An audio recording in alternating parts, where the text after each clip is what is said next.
ખેડૂત ભાઈઓ, ડુંગળી ઉપજ વરસાદી વાવેતર, વરસાદી ચોપાણ અત્યારના સમયે હવે કરાય કે કેમ આ વર્ષની સિઝનના આધારે?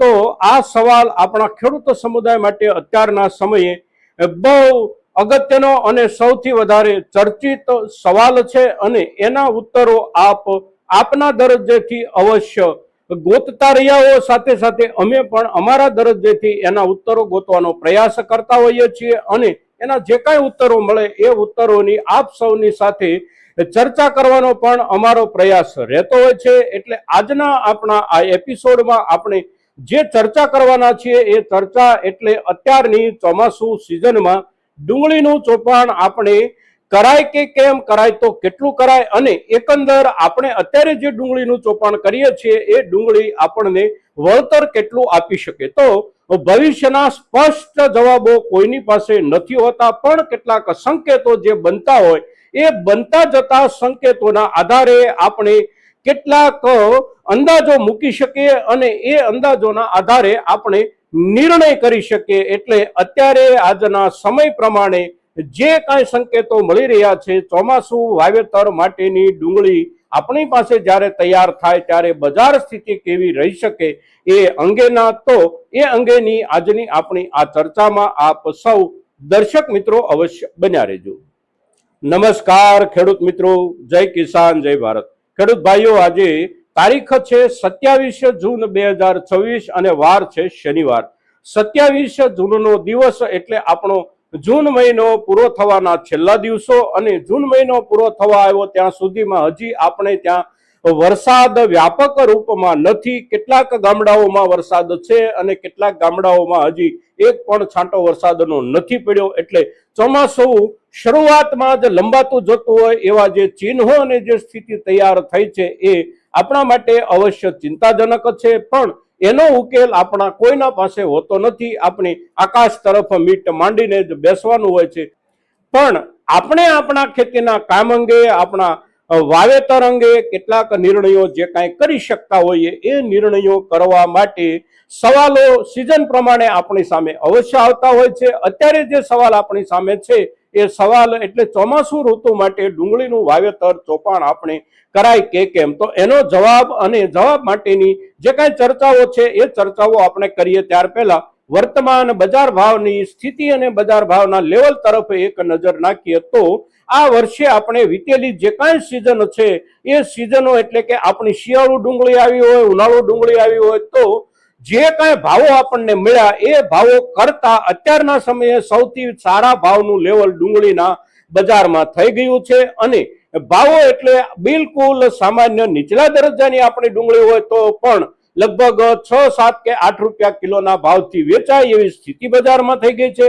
સામાન્ય ઉપજ ડુંગળી આપણી 11 થી 12 રૂપિયા સુધી વેચાઈ રહી હોય, સારી સ્થિતિ હોય એટલે 12 રૂપિયાથી લઈને છેક 20 રૂપિયા સુધી વેચાણ થઈ રહ્યા હોય. અને બિલકુલ સારી ઉપજ ખાસ કરીને જે આપણા મે મહિનાના પાછળના સમય અને જૂન મહિનાની શરૂઆતના દિવસોમાં પોતાની જાતે જમીનમાં પાકી અને સંપૂર્ણ તૈયાર થઈ ગયેલી ડુંગળી એટલે કે લાંબા ગાળાના સંગ્રહ માટે જે ડુંગળી ખરીદી શકાય, સાચવી શકાય અને પૂરેપૂરું ચોમાસું જેના ઉપરથી પસાર થઈ જાય તો પણ જેમાં બગાડ ન બેસે આટલી સારી ક્વોલિટીની ડુંગળીની જે કાંઈ ઉપજ છે આ ઉપજ અત્યારે લગભગ 1 કિલોના 30 રૂપિયાના ભાવ સુધી વેચાઈ રહી છે. અને આ જે ભાવોનું લેવલ બન્યું છે આ લેવલ એટલે વીતેલી આખા વર્ષની આપણી તમામે તમામ સિઝન કરતા સૌથી ઊંચો ડુંગળીનો ભાવ અત્યારે ચાલી રહ્યો છે આપણી લાલ ડુંગળીમાં. હવે આ બજાર જ્યારે છે ત્યારે આપણી સામે સૌથી મોટો સવાલ આવીને એ ઉભો રહે છે કે અત્યારે વાવેતર કરાય કે કેમ? વાવેતર નહીં કરવાનો નિર્ણય તો આપણે કરી શકતા નથી. કોઈ ને કોઈ વાવેતર તો આપણે ખેડૂત તરીકે અવશ્ય કરવાનું રહેતું હોય છે. અને એમાં પણ ડુંગળી છે તો ડુંગળી વાવેતરનો જે આપણો વિસ્તાર હોય ને જ્યાં આપણે વધારેમાં વધારે ડુંગળીનું વાવેતર કરતા હોઈએ આવા વિસ્તારમાં તો આપણે ડુંગળીનું વાવેતર અવશ્ય દરેક સિઝનમાં થોડું ઘણું કરતા જ હોઈએ છીએ. પછી પાછળના સમયના ભાવોની સ્થિતિથી આપણે જેટલું નુકસાન ઉઠાવવું પડ્યું હોય એટલું નુકસાન ઉઠાવ્યા પછી પણ આપણે આખરે તો વાવેતર કે ખેતી તો કરવી જ પડતી હોય છે, એટલે આપણે કરતા જ હોઈએ છીએ. હવે અત્યારે આપણે વાવેતરનું જ્યારે વિચારીએ છીએ ત્યારે અત્યારના ભાવોની સાથે આપણી અત્યારની ડુંગળીના વાવેતરના વિસ્તારનું જોડાણ બહુ નજીકથી થઈ જાય છે, કારણ કે આપણી ખેડૂત સમાજની એક માનસિકતા દરેક વિસ્તારમાં એક સમાન રૂપમાં કાયમ માટે રહી છે કે જે સમયે જે ઉપજના સારામાં સારા ભાવ હોય એ ઉપજનું વાવેતર ત્યાર પછી તરતની જે કાંઈ સિઝન આવતી હોય એ સિઝનમાં આપણે મોટા પાયે કરતા હોઈએ છીએ. આપણે એટલા બધા વિસ્તારમાં વાવેતર પણ ક્યારેક ક્યારેક એનું વધારી દેતા હોઈએ છીએ કે આખરે આપણી ઉપજમાંથી આપણે મહેનતાણું પણ ન મેળવી શકીએ, ખર્ચ પણ ન મેળવી શકીએ અને જે ઉપજ 3 મહિના 4 મહિના સાચવી હોય એ ઉપજ પર આખરે બિલકુલ હાંકી નાખવું પડે, એટલે કે એ ઉપજને ખાતર કરીને જમીનમાં આપણે ભેળવી દેવી પડે. આવી સ્થિતિ તરફ પણ આપણે ક્યારેક ક્યારેક જતા હોઈએ છીએ. અને અત્યારના સમયે ડુંગળીના બનેલા બજાર ભાવને લઈને ચોમાસું વાવેતરમાં એટલે કે ગાવરિયા બીજનું ચોપાણ એટલા બધા વિસ્તારમાં થઈ જશે કે જ્યારે એ ડુંગળી નીકળી અને આવશે ત્યારે આપણા દરેક વિસ્તારોમાંથી ખૂબ મોટા પાયે ડુંગળી આવવાની સંભાવનાઓની શક્યતાઓ અત્યારના બજારના લેવલના આધારે બની જાય છે. આ એક મુદ્દો આપણે અવશ્ય યાદ રાખવાનો છે. હવે અત્યારે જે કાંઈ ભાવનું લેવલ છે એ લેવલ પછી ચોપાણનો જે ઉત્સાહ વધી જતો હોય એ વધી જતા ચોપાણના ઉત્સાહ પછી રકબો ગમે તેટલો વધે પણ વધેલા રકબાના પ્રમાણમાં જ ઉત્પાદન મળવાની શક્યતાઓને સંભાવનાઓ કેટલી, તો એનો આધાર વાતાવરણ ઉપર રહેતો હોય છે. વરસાદ એવા રૂપમાં થાય કે આપણા ચોમાસુ ડુંગળીના વાવેતરમાં ચોપાણની શરૂઆતથી લઈ અને એને આપણે ખેંચવા લાયક ગણીએ ત્યાં સુધીમાં વરસાદનો હુમલો એવા રૂપમાં રહે કે એનો વિકાસ જે રૂપમાં થવો જોઈએ એ રૂપમાં ન થાય.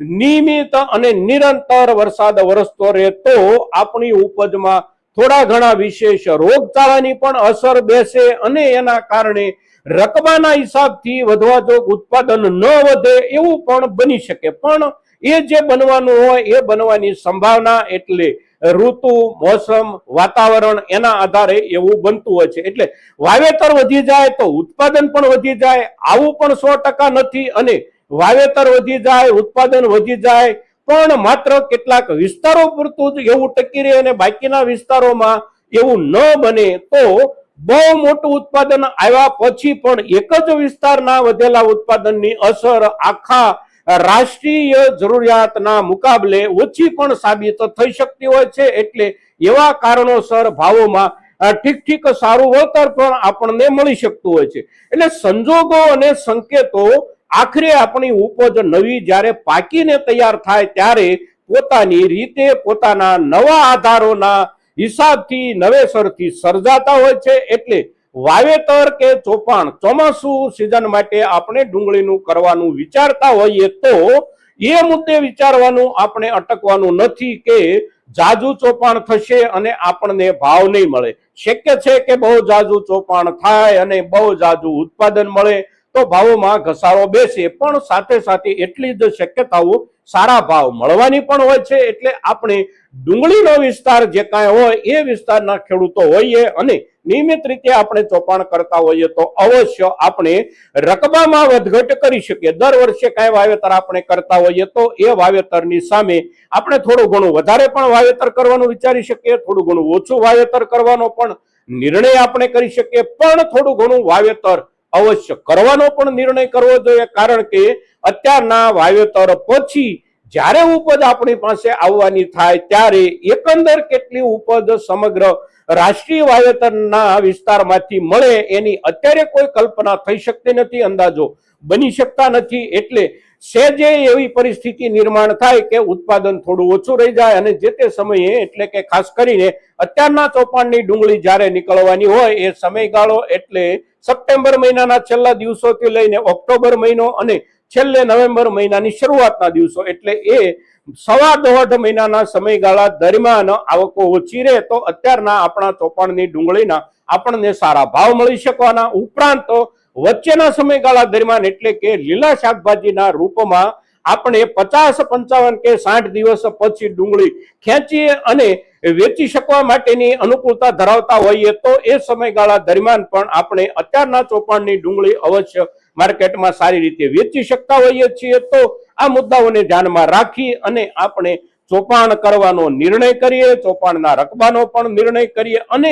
અત્યારે જે કોઈ આપણે ચોપાણનો નિર્ણય કરીએ એ ચોપાણ માટે બીજ અને બિયારણ એટલે મોટા ભાગે આપણું ઘાવરિયું બિયારણ અને આપણું ઘાવરિયું બિયારણ એટલે મહારાષ્ટ્ર તરફથી આવતું ઘાવરિયું બિયારણ હોય લાલ ડુંગળીનું તો એનું પણ આપણે ચોપાણ કરી શકીએ. આપણે અહીંયા સ્થાનિક જે ખેડૂતો બિયારણ પકવે છે એ બિયારણમાંથી તૈયાર કરેલા રોપનું પણ આપણે ચોપાણ કરી શકીએ. કેટલાક ખેડૂતો સફેદ ઘાવરિયું વાવવાનો ચોપવાનો પણ વિચાર અત્યારે કરી રહ્યા હોય તો સફેદ ઘાવરિયાનું પણ ચોપાણ આપણે અવશ્ય કરી શકીએ છીએ મિત્રો. પણ જ્યાંથી આપણે રોપ ખરીદીએ છીએ એ ખેડૂતે રોપ છાંટતી વખતે બીજ કયું પસંદ કર્યું છે એની અવશ્ય સંપૂર્ણ ખાતરી કરી અને જ આપણે રોપ ખરીદીએ મિત્રો.